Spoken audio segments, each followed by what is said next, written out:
Hello दोस्तों, welcome to my channel invest with Keshav. तो जैसा आपको पता है कि कल रात को डोनाल्ड ट्रंप ने बहुत ही ड्रामेटिक अंदाज में, आप देखोगे तो काफी टाइम से वो बोल रहे थे कि मैं टैरिफ नहीं हटाऊंगा नहीं हटाऊंगा, और कल रात को उन्होंने चाइना को छोड़ के बाकी कंट्रीज के ऊपर से टैरिफ हटा लिए।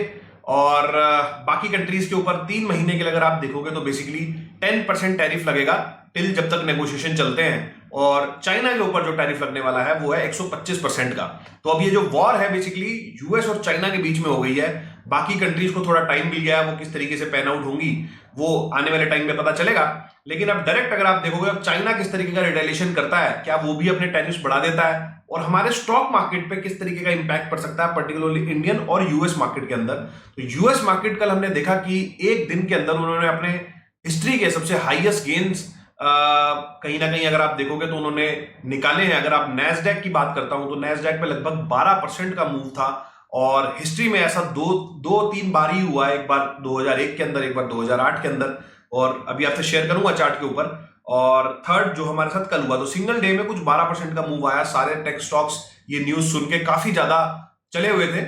और अब यहां से किस तरीके की चीज हो सकती है, तो मैं जो अब आपसे बात करने वाला हूं आगे, हो सकता है आपको थोड़ा अटपटा लगे या थोड़ा ऐसा लगे कि शायद मैं कोई गलत बात कर रहा हूं, बट जो चीज मुझे दिख रही है, जो चीज मुझे समझ में आ रही है, आपको डेटा भी शेयर करूंगा और वही आपसे शेयर कर रहा हूं। हो सकता है मैं गलत हूं, हो सकता है मैं सही हूं।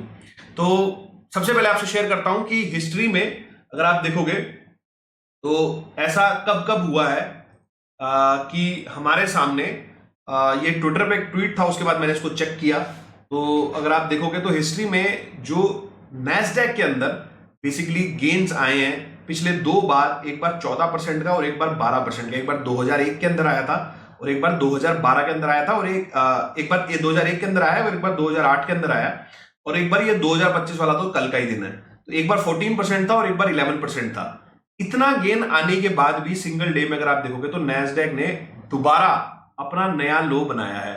अब मैं आपको नैस्डैक के चार्ट के ऊपर लेके चलता हूं। तो नैस्डैक का जो चार्ट है बेसिकली, ये नैस्डैक का चार्ट मैंने बोल लिया है, इसको थोड़ा सा लंबे टाइम फ्रेम पे कर लेते हैं। तो ये है नैस्डैक का डेली चार्ट।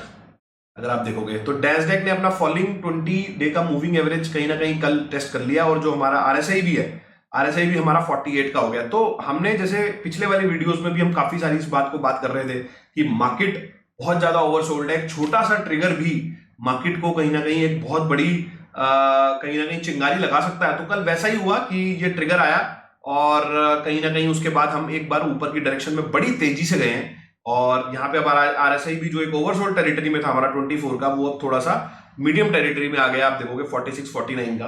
तो हो सकता है अब यहां से हम यहां तक भी आ जाए 18,000 तक। 18,000 भी ज्यादा दूर नहीं है, 1000 पॉइंट और, तो ये आरएसआई थोड़ा और ऊपर आ जाएगा। बट अभी भी मुझे ऐसा लगता है कि ये लो दोबारा कटेगा। मतलब गोइंग बाय द हिस्ट्री अगर आप देखोगे तो नैस्डैक, जब मैं बाकी चेक भी कर रहा था, अगला 30 से 45 दिन के अंदर जो नैस्डैक है बेसिकली वो नया लो बना लेता है, even after the this much gain. तो अगर आप देखोगे तो अगर नैस्डैक नया लो बनाता है अगले 30 से 45 दिन में, तो हमारी निफ्टी में भी कहीं ना कहीं नए लो बन सकते हैं। और अभी जो गिफ्ट निफ्टी दिखा रही है वो हमें कुछ 900 पॉइंट का गैप अप दिखा रही है, और देखते हैं आज किस तरीके से ट्रेड होता है, सारी चीजें किस तरीके से होती हैं तो समझ में आएगा। But broader picture based on data, अगर मैं पिछली 2 बार की हिस्ट्री को फॉलो करूं, हो सकता है इस बार कोई नई हिस्ट्री बन जाए। I am not a SEBI registered investment adviser. आप जो भी डिसीजन ले अपने फाइनेंशियल एडवाइजर से पूछ के लें। यहाँ हम जो भी बात कर रहे हैं वो बेसिकली पास्ट डेटा पे बात कर रहे हैं, और पास्ट डेटा भी 3 साल वाला नहीं, हम 10-15 साल 20 साल, 2 ही बार हुआ है हिस्ट्री में। पिछले 2 बार तो कहीं ना कहीं हमने नया लो बनाया ही है, और ऐसा मुझे लगता है शायद इस बार भी हम नया लो बनाएंगे। आपको क्या लगता है, क्या अब हम दोबारा यहां से नया लो बनाने वाले हैं, या ये सारे बॉटम्स कल फाइनल हो गए हैं? आपका क्या व्यू है इसके ऊपर, आप मेरे को कमेंट सेक्शन के अंदर बताओ। चलिए दोस्तों, वीडियो को समाप्त करता हूं, मिलता हूं आपसे अगले वीडियो में इसी तरह के कुछ नए और इंटरेस्टिंग टॉपिक के साथ। चलिए दोस्तों, नमस्कार, जय हिंद।